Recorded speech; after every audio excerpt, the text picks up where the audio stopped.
Hello बच्चों, कैसे हैं आप लोग।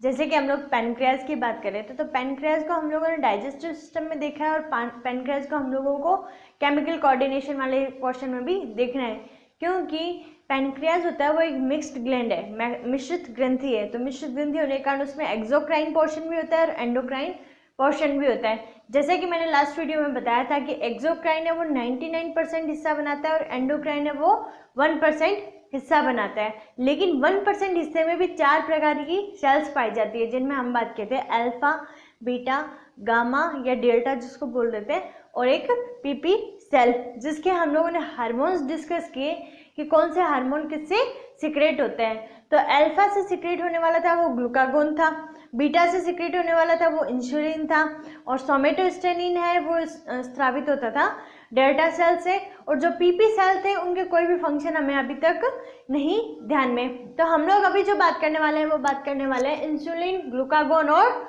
सोमेटोस्टेनिन के बारे में। हम तीनों के तीनों जो हार्मोन्स हैं उनके फंक्शन, वो किस टाइप से सिक्रेट होते हैं, उसके हाइपर सिक्रेशन और ये हाइपर सिक्रेशन से कौन से हमें डिजीज हो सकती है, तो उसके बारे में हम लोग डिस्कस आज के वीडियो में करने वाले हैं। ठीक है, सबसे पहले हम बात करते हैं इंसुलिन की, क्योंकि ग्लूकागोन और इंसुलिन है, उन दोनों में जो आपको सबसे ज़्यादा सुनी हुई सी जो बात लगती है वो बात लगती है इंसुलिन। इंसुलिन नाम आप लोगों को ज़्यादा सुनने के लिए मिलता है, ग्लूकागोन है वो थोड़ा कम सुनने के लिए मिलता है। जैसे कि मैंने आपसे क्वेश्चन भी किया था कल कि ग्लूकागोन और इंसुलिन इनके फंक्शन क्या है। ठीक है, तो ये जो ग्लूकागोन है ये ब्लड में शुगर लेवल को इंक्रीज करता है, ये इंसुलिन है ये ब्लड में शुगर के लेवल को डिक्रीज करता है। तो इन दोनों के फंक्शन थे जो आप लोगों ने मेरे को आंसर भी किए। हम बात करते हैं सबसे पहले इंसुलिन की। इंसुलिन है जो डायबिटीज़ में आप लोगों को सबसे ज़्यादा सुनने के लिए मिलता है।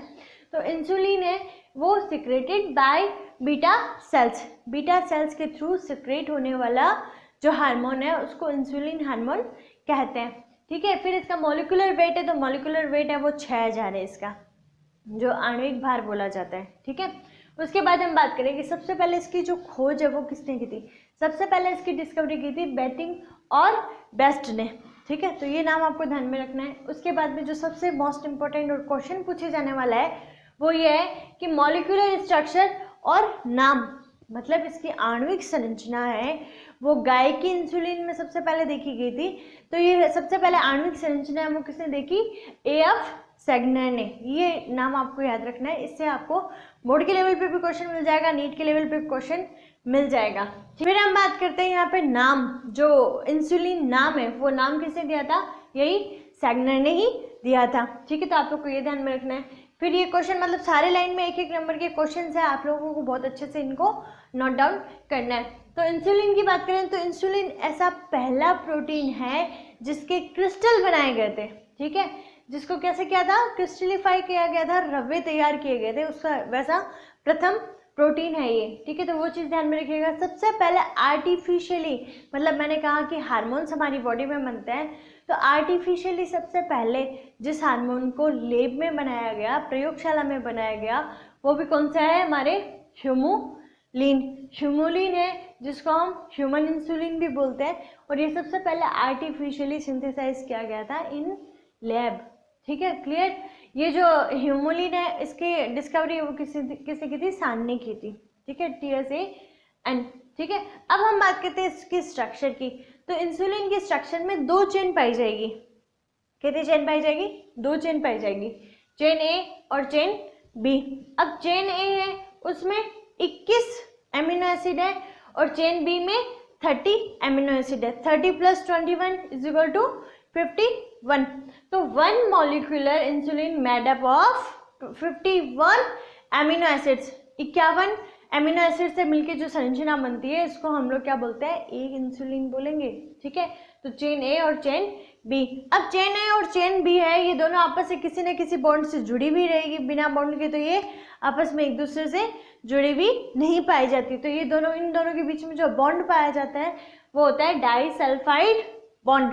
क्लियर, डाइसल्फाइड बॉन्ड है वो इन दोनों चेन को क्या करेगा, बांध के रखेगा। इनके बीच में जो बॉन्ड पाया जाएगा वो डाइसल्फाइड बॉन्ड है। फिर हम बात करते हैं फंक्शन की। इंसुलिन के फंक्शन कौन से, इंसुलिन का कार्य क्या है हमारी बॉडी में। ठीक है, तो इंसुलिन है मतलब जो भी पैनक्रियाज के हार्मोन है वो सबसे ज़्यादा जो इफेक्ट करेंगे वो करेंगे हेपेटोसाइट और एडिपोसाइट को। हेपेटोसाइट आप लोगों ने नाम सुना था, क्योंकि हेपेटो वर्ड है वो लीवर के लिए यूज हो रहा था, साइट मीन्स सेल्स, ठीक है। तो लीवर की जो कोशिकाएं हैं हेपेटोसाइट्स है, उन पे फंक्शन करता है। देन हम बात करें एडिपोसाइट, एडिपोज नाम किसके लिए यूज हो रहा था, फैटी टिश्यूज के लिए यूज हो रहा था, ठीक है। तो एडिपोसाइट्स फैट से रिलेटेड जो भी रहेगी, उन दोनों पे सबसे ज़्यादा काम करने वाले हैं इंसुलिन और ग्लूकागोन, ठीक है। कौन से सेल पे काम करता है, हेपेटोसाइट और एडिपोसाइट। उसके बाद में हम सबसे पहला काम करते हैं, सबसे पहला इसमें काम क्या था, परमिएबिलिटी, जो पारगम्यता, ठीक है। तो पारगम्यता में ये रहेगा कि बाहर से जो ग्लूकोज है उसको सेल के अंदर आने का काम है, बाहर से जो ग्लूकोज है उसको सेल के अंदर लाने का काम है, वो किसका है, इंसुलिन का। वो झिल्ली के थ्रू कहाँ हो जाते हैं, अंदर मेम्ब्रेन के थ्रू कहाँ चले जाते हैं, अंदर चले जाते हैं। सिर्फ जो ब्रेन आरबीसी वगैरह की सेल्स रहेगी इनमें अंदर नहीं जाएगा ग्लूकोज, ठीक है। उसके बाद में प्रोटीन सिंथेसिस, जो लीवर और मसल्स है, तो लीवर और मसल्स को एमिनो एसिड्स प्रोवाइड करवाने का काम किसका है, इंसुलिन का है, उनको प्रमोट करने का काम, ठीक है। कि एमिनो एसिड ही एक लंबी सी पॉलीपेप्टाइड चेन बनाएंगे जिसको हम क्या कहते हैं, प्रोटीन कहते हैं। तो प्रोटीन सिंथेसाइज इसका क्या है, इंसुलिन का वर्क है। उसके बाद हम बात करें प्रमोट लाइपोजेनेसिस, लाइपोजेनेसिस है लेकिन इनहिबिट लाइपोलाइसिस। लाइपोजेनेसिस का मतलब क्या होता है, लिपिड बनना, ठीक है। और यहाँ लिपिड को टूटने के लिए ये क्या कर देते हैं, इनहिबिट करते हैं। इनहिबिट का मतलब होता है रोकना और प्रमोट का मतलब होता है प्रेरित करना, ठीक है। फिर कीटोन बॉडीज को बनने से रोकते हैं हमारी बॉडी में। फिर डीएनए और आरएनए इनके फॉर्मेशन को प्रमोट करते हैं। फिर ग्लूकोज के ऑक्सीडेशन को बढ़ाना जिससे शुगर लेवल है वो कम रहे, ठीक है। तो ग्लूकोज है, ग्लूकोज यदि ब्लड के अंदर रहेगा तो शुगर का लेवल क्या रहेगा, हाई रहेगा। लेकिन ग्लूकोज को जितना ऑक्सीडाइज करते रहेंगे तो वो टूटता जाएगा, ठीक है। तो ग्लूकोज के ऑक्सीडेशन को बढ़ाना जिससे शुगर लेवल है वो ब्लड में कम रहे, क्लियर। सबसे मेजर जो फंक्शन है वो यही पूछा जाता है, ठीक है। ग्लूकोज का ऑक्सीडेशन है वो किस हार्मोन के थ्रू होता है, तो किस हार्मोन के थ्रू होगा, इंसुलिन के थ्रू होगा, क्लियर। ये आपको चीज़ पूरी है वो समझ में आ गई होगी। इसके बाद में हम लोग बात करेंगे इंसुलिन के हाइपोसेक्रेशन और हाइपरसेक्रेशन के। लेकिन एक बार हम लोग क्या देख लेते हैं, सारे के सारे हार्मोन्स उनके बारे में डिस्कस कर लेते हैं। सबसे पहले हम लोग और बात करते हैं ग्लूकागोन के बारे में। ग्लूकागोन है वो किससे सिक्रेट होता है, अल्फा सेल्स के थ्रू सिक्रेट होने वाला है। इसको किम्बल और मुल्लिन ने क्या किया था, डिस्कवर किया था। और इसका जो आणविक भार है वो कितना है, मोलिकुलर वेट 3485, ठीक है। तो ये आपको ध्यान में रखना है, इधर 6000 था उधर 3485 है, ठीक है। फिर हम बात करें ये हाइपरग्लाइसेमिक फैक्टर है। हाइपरग्लाइसेमिक फैक्टर, हाइपर का मतलब क्या होता है, ज़्यादा। ये रक्त के अंदर, ब्लड के अंदर शुगर के लेवल को क्या करेगा, इंक्रीज करने का काम करेगा, बढ़ाने का काम करेगा। तो बढ़ाने का काम करेगा तो ये ऑटोमेटिकली इंसुलिन के ऑपोजिट काम कर रहा है। इंसुलिन के ऑपोजिट काम करने से इसका नेचर कैसा हो गया, एंटागोनिस्टिक हो गया। ये हम लोग बात पहले भी कर चुके, ठीक है। तो इंसुलिन के ऑपोजिट वर्क कर रहा है, ब्लड में शुगर के लेवल को इंक्रीज कर रहा है। इधर क्या हो रहा था, शुगर का लेवल डिक्रीज हो रहा था, इस साइड है इंक्रीज हो रहा है, ठीक है। जैसे कि यहाँ पे हम लोग बात करें कि दो चेन से मिलकर बना है डाइसल्फाइड बॉन्ड के थ्रू, ये दोनों चेन है आपस में लॉक्ड रहती है। लेकिन यहाँ पे ऐसा कोई सीन नहीं है, यहाँ पे सिर्फ सिंगल एक चेन पाई जाएगी, सीधी स्ट्रेट एक चेन पाई जाएगी पॉलीपेप्टाइड्स की, जो कितने पॉलीपेप्टाइड्स की बनी होगी, 25 एमिनो एसिड की, ठीक है। फिर इसका जो वर्क होता है, इसका काम क्या होता है, तो यहाँ पे अपने को ध्यान में रखना है, ये इंक्रीज कर रहा है, इंक्रीज कर रहा है मतलब ये ग्लूकोज को बनाने का काम करेगा। इधर ये डिक्रीज कर रहा था तो ये ग्लूकोज को तोड़ने का काम कर रहा था, ग्लूकोज का ऑक्सीडेशन का काम कर रहा था, ठीक है। अब ग्लूकोज बनेगा कैसे कैसे, ठीक है। सबसे फर्स्ट है प्रमोट ग्लाइकोनियोजेनेसिस। अब ग्लाइकोनियोजेनेसिस है, ये वर्ड हम लोगों ने, मैं आपसे क्वेश्चन पूछती कि ये वर्ड हम लोगों ने कहाँ पढ़ा था, तो ये वर्ड हम लोगों ने लीवर में पढ़ा था। मैंने आंसर लिख रखा है इसलिए मैं आपसे क्वेश्चन नहीं पूछूंगी। तो प्रमोट ग्लाइकोनियोजेनेसिस, ग्लाइकोनियोजेनेसिस का मतलब होता है कि एमिनो एसिड से भी ग्लूकोज का जो फॉर्मेशन किया जाता है उसको कहते हैं ग्लाइकोनियोजेनेसिस। जेनेसिस, ठीक है। फिर जो एडिपोज टिश्यूज होते हैं उनमें लाइपोलाइसिस करते हैं, लाइपोलाइसिस मतलब वसा का अपघटन, ठीक है। ये लाइपोलाइसिस को क्या कर रहे थे, इनहिबिट कर रहे थे, ये क्या कर रहे हैं, प्रमोट कर रहे हैं, ठीक है। फिर ग्लाइकोजिनोलाइसिस, ग्लाइकोजिनोलाइसिस का मतलब, ग्लाइकोजेनेसिस का मतलब होता है कि ग्लूकोज से ग्लाइकोजन बनना, लेकिन ग्लाइकोजिनोलाइसिस का मतलब होता है ग्लाइकोजन से ग्लूकोज का बनना। अब हमें क्या बनाना है, एमिनो एसिड से ग्लूकोज बनाना है, ग्लाइकोजन को वापस ग्लूकोज में तोड़ना है। तो ये फंक्शन किसका है, यहाँ पे ग्लूकागोन का है, ठीक है। फिर हम बात करते हैं यहाँ पे कि ये जो दोनों फंक्शन करते हैं, इंसुलिन और ये ग्लूकागोन, क्योंकि हम लोग बात किए कि किसी भी चीज़ का लेवल हमारी बॉडी में जितना होना चाहिए उससे यदि ज़्यादा होता है तो भी हमारे लिए हार्मफुल है, कम होता है तो भी हमारे लिए हार्मफुल है। तो दोनों कंडीशन को मेंटेन करने के लिए, इंसुलिन को भी और ग्लूकागोन को भी, इन दोनों को मेंटेन करने के लिए, इनको प्रॉपरली गाइडेंस देने के लिए यहाँ पे कौन होता है, सोमेटोस्टेनिन होता है, ठीक है। इसका काम यही है, इंसुलिन और ग्लाइकोगोन के सिक्रेशन को कंट्रोल करने का काम, ठीक है। और ये कंट्रोल करेगा कैसे, लिमिट कंट्रोल फीडबैक के थ्रू। हम लोगों ने देखा हार्मोन का सिक्रेशन है वो master gland, master of the master gland, उनसे कंट्रोल होता है, ठीक है। तो फीडबैक है, फीडबैक ये आपस में एक दूसरे को देते रहते हैं कि पॉजिटिव फीडबैक है या नेगेटिव फीडबैक है। पॉजिटिव फीडबैक का मीन्स होता है कि हमें उस चीज़ की रिक्वायरमेंट है, नेगेटिव फीडबैक की मतलब नहीं है, आप इस चीज़ को रोक दो, ठीक है। तो लिमिट कंट्रोल फीडबैक है वो इन दोनों में ही लागू होता है। नेक्स्ट हम लोग बात करने वाले हैं इसके हाइपोसिक्रेशन और हाइपर सिक्रेशन के बारे में। तो हम लोग बात कर रहे थे पैनक्रियास से सिक्रेट होने वाले हार्मोन्स के बारे में। हम लोगों ने इंसुलिन को देखा, ग्लूकागोन को देखा और सोमेटोस्टेनिन को देखा।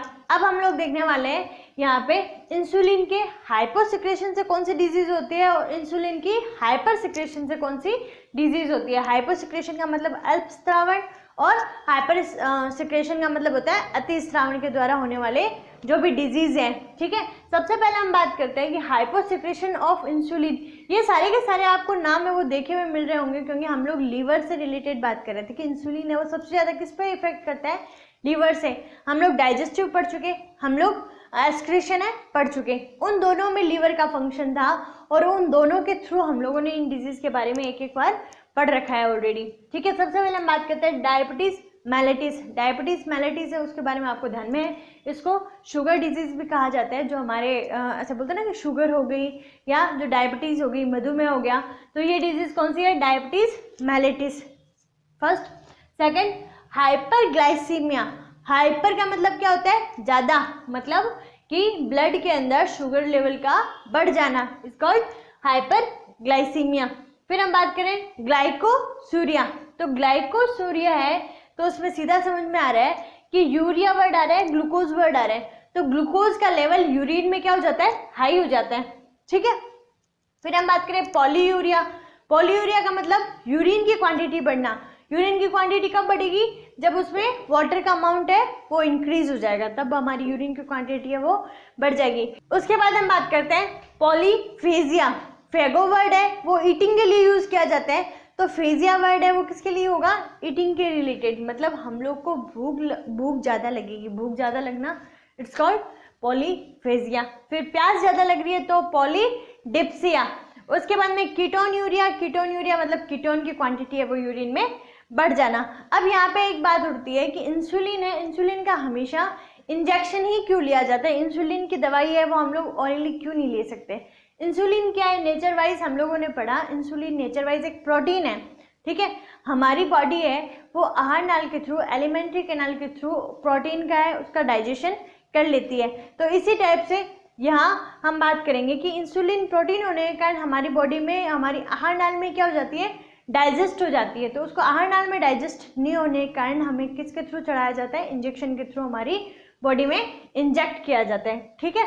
तो यहाँ पे ये क्वेश्चन पूछा जाता है कई बार कि इंसुलिन है उसको ऑरली क्यों नहीं लेके इंजेक्शन के माध्यम से क्यों लिया जाता है, ठीक है। उसके बाद हम बात करते हैं हाइपर सिक्रेशन के बारे में। इसमें हाइपोग्लाइसीमिया होता है जिसमें शुगर का लेवल है वो ब्लड में डिक्रीज हो जाता है। इधर शुगर का लेवल है वो इंक्रीज हो रहा था, इधर क्या हो गया, डिक्रीज हो गया। इसमें क्या होता है कि जो सेल्स होती है वो ब्लड में जो फ्लो हो रहा है शुगर उसको खींच लेगी, उसको खींच लेने के कारण और उसके बाद में उसका ऑक्सीडेशन करने के बाद में जो शुगर लेवल हमें चाहिए कहाँ पे, हमें हमारी नर्व्स को चाहिए, रेटिना को चाहिए, और जो भी हमारे रिप्रोडक्टिव एपिथेलियम रहेंगे तो वहाँ तक ये नहीं पहुँच पाता ग्लूकोज, और ग्लूकोज के नहीं पहुँचने के कारण आई साइट है वो वीक हो जाती है, जो जनन क्षमता है वो भी खो देते हैं और डेथ हो जाती है। तो ये हमारे हाइपर सिक्रेशन के कारण होता है, ठीक है, और ये हमारे हाइपर सिक्रेशन के डिजीज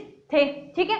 तो आप लोग इसके नोट्स है वो अच्छे से प्रिपेयर कर लीजिए, खुश रहिए, मुस्कुराते रहिए और घर पे सुरक्षित रहिए। Thank you.